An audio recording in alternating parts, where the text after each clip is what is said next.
What's going on, ladies and gentlemen? Welcome back to the channel. My name is Paul. This is the Leeds Therapy. I do hope you're doing well. Thank you, ever, for stopping by. I really do appreciate it. You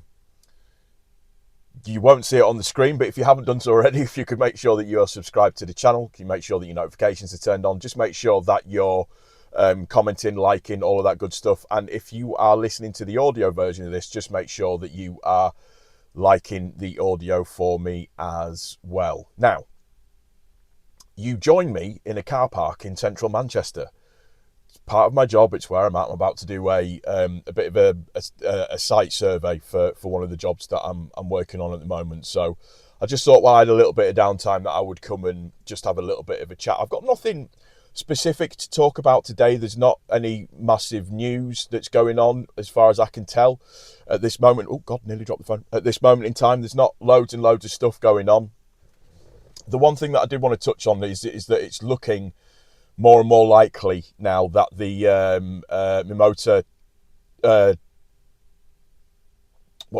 transfer looks like it's going to go ahead. There's a lot of places that are saying now that it is going to happen, and that's looking like it could be a really good option. I know in terms of age-wise, he's not quite in the area where we would like him to be because he's going to be, 30 years old, I believe it is, but at the end of the day, coming from Sporting, he's a very, very, very good player. Very, very, very good player. He's very much in the kind of the Gruev mould, but with a little bit more skill to go with it as well. And he'd be very, very, very good cover, if not starting position for Ampadu as well, which I think is something that Ampadu does need this for next season, definitely, 100%. So it'd be interesting to see if that one does come off. But like I say, a lot of places are saying that an agreement's already been in place. It's there. The deal's pretty much done. It's just a case of getting it over the line and getting it finalised and finished now. So fingers crossed that will be the case. And yeah, the other thing that I wanted to touch on as well, the thing that kind of got everybody's goat up a little bit, or everybody's blood pressure kind of skyrocketing slightly, was the news around Fabrizio Romano putting out the tweet about Noah Okafor, and everybody kind of got a little bit, what's the right way of saying this? Everybody got a little bit precious about it and got the knickers in a twist. We all know the way that Fabrizio works. We all know the way that Romano does his information. He gets paid by a lot of people to put the information out that he does. I'm not saying that the information that he puts out is no good, because it is good at the end of the day.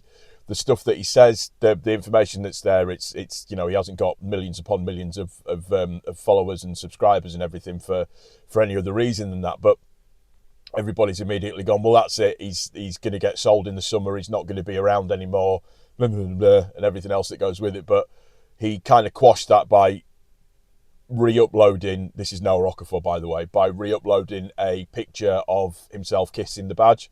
And I know we can read into that too much. I know that we can read into that and kind of think, well, we've had players that have done that before and look where it's got us, kind of thing. But I think when you read between the lines and you look at the way that this squad interacts with each other on socials, the way that this squad, lives their kind of lives and stuff, to me, from stuff that I've seen online, it looks like everybody gets on with everybody fantastically well.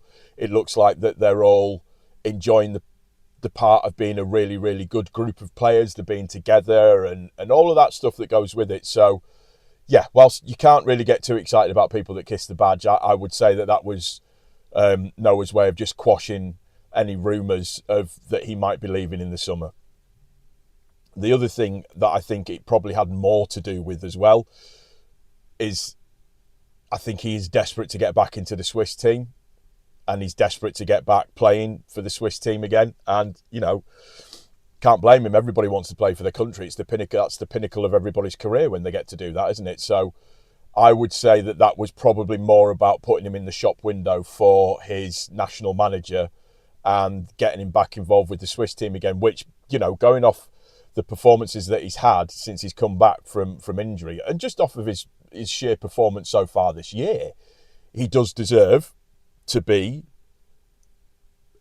in the shout for being in the national team as far as I'm concerned. So he is good enough to do that. But yeah, I just wanted to talk about that because I did find it funny that everybody got the knickers in a twist about it, but it's just people just need to sometimes just relax a little bit before they get all very, very bent out of shape about absolutely everything and get very, very annoyed at the way that that things are potentially going or things that could potentially happen. We always seem to have that PTSD in us, don't we, as Leeds fans? We always seem to look for the worst in everything first before we try and sort of settle back and try not to take too much issue with everything.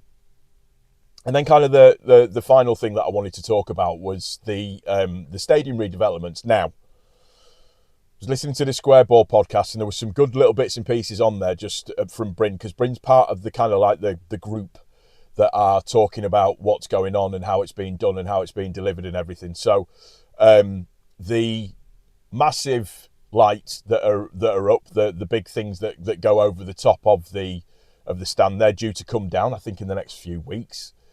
And there are a new set of lights that are going up in the West Stand. So for everybody that says, I'll believe it when I see it, and that it's not happening, and it's happening. The new kind of the new kind of banqueting stuff. So I laugh because I've spoken to Jerry McNamee about this and he's still not 100% pleased about it. But the new banqueting and hospitality stuff is going up behind the Cop End at the moment. So what this is going to allow them to do with taking these lights down is that it will allow them to put everything in place to start taking down the